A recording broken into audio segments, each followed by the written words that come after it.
And now, it's time for another Dice Tower review with Tom Vasel.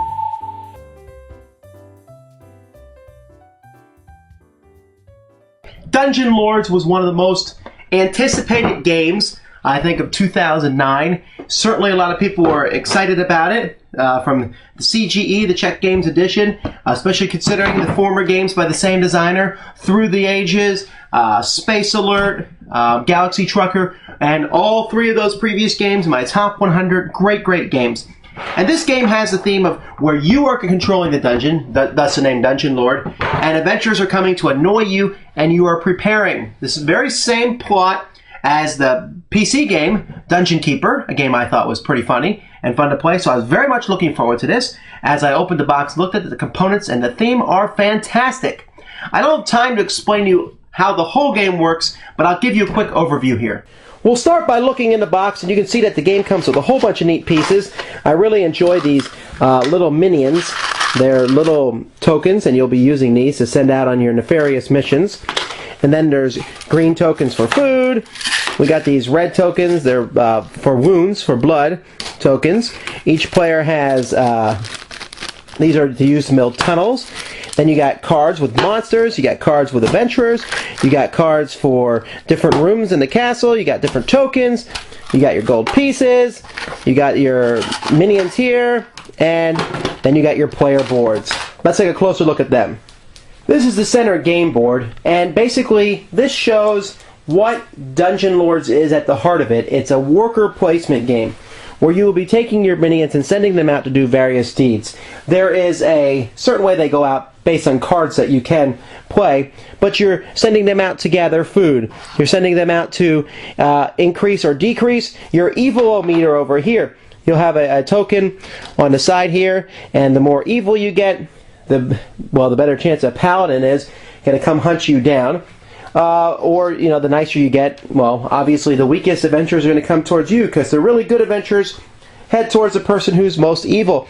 You can have minions dig more tunnels. You can have minions get gold. You can hire more of these little imps to come help you out and dig these tunnels and get you gold. You can buy traps. You can hire these monsters who are just waiting to come and help you out.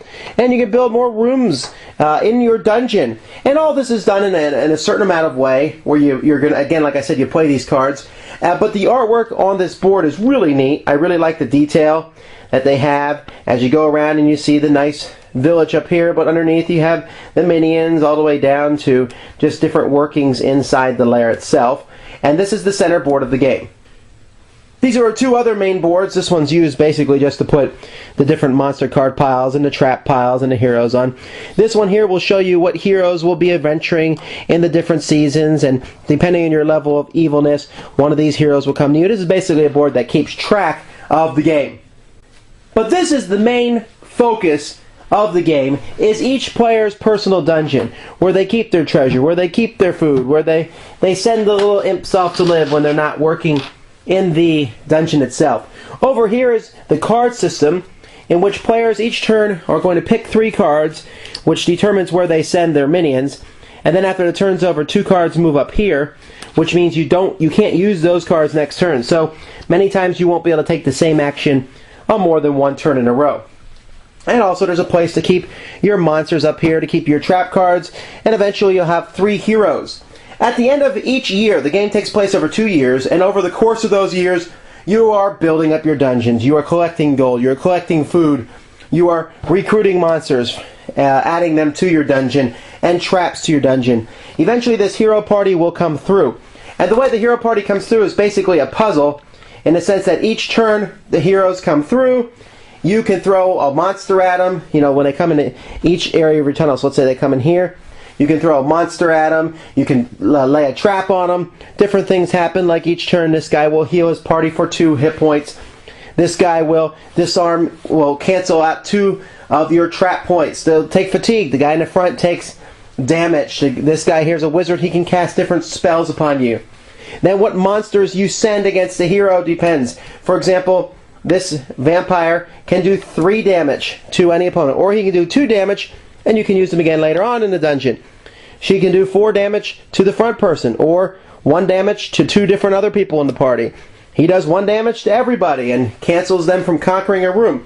Because what you're trying to do is you're trying to keep these adventurers from slowly conquering your dungeon, whether it be those tunnels or rooms that you've built in your dungeon. And when you capture them, you'll get points. So as the game progresses, you get points for how big your dungeon is, you get points for every hero that you've captured, especially if the big bad evil paladin shows up. I mean, he can really wreak havoc on you and destroy half your dungeon, but at the same time, if you kill him, he's worth extra points. And you get the points if you have the most tunnels. You get points if you have the most gold. You get points if you're the most evil. There's many different ways to get points in this game. And at the end of the game, the player with the most points is the winner. What do I like about the game? Love the theme. Think it's hilarious, setting up for these adventurers as they come in. Really, really like the artwork and the components. I like how the board here, the sunny side, here comes the adventurers. Now it's time to fight using a fighting board on the other side. Even interestingly enough, the boards themselves that you use for your dungeon, on the flip side, they have this sort of practice board in which you can practice with a group of adventurers so you know how combat works itself. The whole game seems to work pretty well. It all fits together. And yet, as a whole, I find myself fairly disappointed with it. Not because it's a game I dislike. It's actually kind of enjoyable. But when I'm done, I'm not very satisfied with how the game turns out. See, each game, you make a certain amount of decisions. You're going to send out 3 minions per season over the course of 4 seasons, so you have 12 decisions. And then when the monsters come through combat, you have a few decisions on which monsters to send, and that's really it. So over the course of the game, you have maybe 24, 25 decisions that you're making throughout the course of the game, and it seems like it's not a few decisions, but at the same time, this is a fairly involved game. It's a 2-hour game usually, and it just seems like there's more bookkeeping and more moving everything around than actually doing anything. And sometimes it's just more about solving a puzzle than it is about actually, stopping adventurers. When the adventurers themselves come through your dungeon and fight, and you use your monsters to fight them, you're sitting there going, okay, if I use him, he'll do 2 points of damage here. And it reminds me of people who play a role-playing game and really max out on numbers rather than just saying, oh, it's a huge goblin, let's fight them. Shut the door. So I like the game. It's a lot of fun, but doesn't leave me satisfied, so I don't love it. In fact, I'm not sure how often I'm going to play it because it just doesn't seem to deliver on the promise of the theme and such. There are some of the people I played it with have loved it. Other people said, no, some people haven't liked it. I really want to like the game. It's just not nearly as good as it sounds. Thanks for joining us today. For more written, audio, and video reviews, as well as the #1 board game podcast, check out the website at www.thedicetower.com. Until then, this is Eric Summerer, and you've been watching The Dice Tower.